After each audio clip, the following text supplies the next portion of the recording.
Assalamualaikum warahmatullahi wabarakatuh. Halo semua, perkenalkan nama saya April Liza Sargi Aulia, NIM saya 030212822043. Saya dari Teknik Pertambangan Industri 2020 kelas A Indralaya. Di sini, saya akan sedikit menjelaskan tentang Pancasila sebagai sistem etika dan Pancasila sebagai sistem filsafat.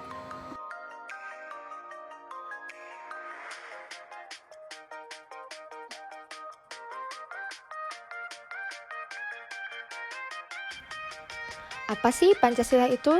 Baiklah, Pancasila lahir pada tanggal 1 Juni 1945 dari hasil perumusan yang dilakukan oleh tokoh perumusan Pancasila. Pancasila hadir di tengah kita semua sebagai pemersatu pandangan hidup masyarakat Indonesia yang bertujuan untuk menjaga dinamika di dalam masyarakat. Kita bisa mengenal pandangan hidup sebagai ideologi. Kamus Besar Bahasa Indonesia memberikan definisi ideologi sebagai suatu kumpulan dari konsep bersistem yang dijadikan asas atau dasar pendapat atau kejadian yang memberikan arah dan tujuan untuk kelangsungan hidup manusia. Pancasila adalah ideologi dasar bagi negara Indonesia yang membentuk Indonesia menjadi negara yang memiliki konstitusi dan sukses kejar mimpi diakui banyak negara. Baiklah, selanjutnya adalah definisi dari etika. Apa sih yang dimaksud dengan etika? Etika berasal dari bahasa Yunani ethos yang artinya tempat tinggal yang biasa, padang rumput, kandang, kebiasaan, adat, watak, perasaan, sikap, dan cara berpikir. Secara etimologis, etika berarti ilmu tentang segala sesuatu yang biasa dilakukan atau ilmu tentang adat kebiasaan. Dalam arti ini, etika berkaitan dengan kebiasaan hidup yang baik, tata cara hidup yang baik pada diri seseorang maupun masyarakat. Kebiasaan hidup yang baik ini dianut dan diwariskan dari 187 generasi ke generasi yang lain. Dalam artian ini, etika sama maknanya dengan moral. Etika dalam arti yang luas ialah ilmu yang membahas tentang kriteria baik dan buruk. Etika dibagi menjadi dua, yaitu etika teleologis dan etika deontologis. Etika teleologis adalah teori yang menyatakan bahwa hasil dari tindakan moral menentukan nilai tindakan atau kebenaran tindakan dan dilawankan dengan kewajiban. Dan etika deontologis adalah teori etis yang bersangkutan dengan kewajiban moral, sebagian hal yang benar dan bukannya membicarakan tujuan atau akibat. Selanjutnya adalah Pancasila sebagai sistem etika. Pancasila sebagai sistem etika di samping merupakan way of life bangsa Indonesia, juga merupakan struktur pemikiran yang disusun untuk memberikan tuntunan atau panduan kepada setiap warga negara Indonesia dalam bersikap dan bertingkah laku.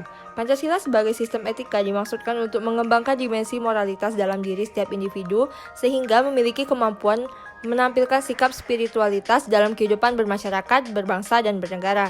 Mahasiswa sebagai peserta didik termasuk anggota masyarakat ilmiah akademik yang memerlukan sistem etika yang orisinal dan komprehensif agar dapat mewarnai setiap keputusan yang diambil dalam profesi ilmiah.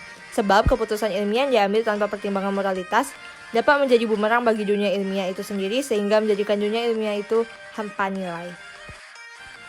Berikut adalah beberapa contoh Pancasila sebagai sistem etika. Yang pertama adalah tidak mencontek, yang kedua tidak melakukan suap dan korupsi, yang ketiga berpamitan ketika ingin pergi ke sekolah. Baiklah, selanjutnya kita masuk ke materi filsafat. Apa sih filsafat itu?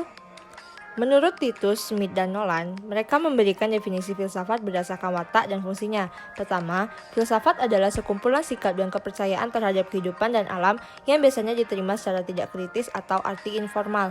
Kedua, filsafat adalah suatu proses kritik atau pemikiran terhadap kepercayaan dan sikap yang sangat dijunjung tinggi atau arti formal. Yang ketiga, filsafat adalah usaha untuk mendapatkan gambaran keseluruhan atau arti komprehensif. Yang keempat, filsafat adalah analisa logis dari bahasa serta penjelasan tentang arti kata dan konsep atau arti analisis linguistik. Kelima, filsafat adalah sekumpulan problematik yang langsung mendapat perhatian manusia dan dicarikan jawabannya oleh ahli-ahli filsafat.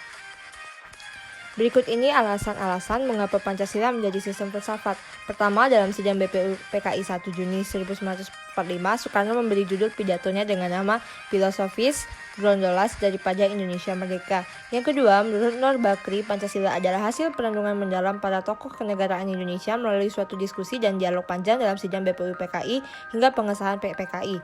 Yang ketiga, menurut sastra Prateja, Pancasila menjadi ideologi negara. Pancasila adalah dasar politik yang mengatur dan mengarahkan segala kegiatan yang berkaitan dengan hidup kenegaraan, seperti perundang-undangan, pemerintah, perekonomian nasional, hidup berbangsa, hubungan warga negara dengan negara, dan hubungan antar sesama warga negara.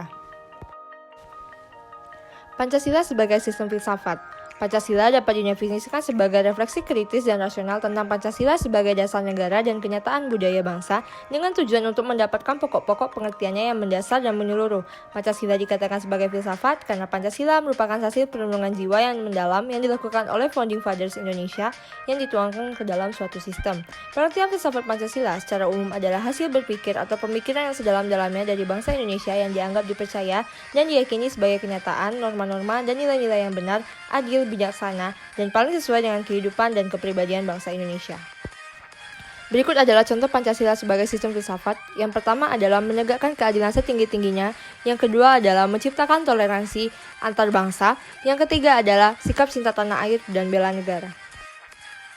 Saya mendapat kutipan dari perkataan Bung Karno yaitu, kita bangsa besar, kita bukan bangsa tempe, kita tidak akan mengemis, kita tidak akan meminta-minta. Apalagi jika bantuan-bantuan itu diembel-embeli dengan syarat ini, syarat itu. Lebih baik makan gaplek tetapi merdeka daripada makan bestik tapi budak. Bung Karno. Sekian yang dapat saya sampaikan, lebih dan kurangnya saya mohon maaf. Terima kasih telah menonton video ini. Wassalamualaikum warahmatullahi wabarakatuh. Sampai jumpa.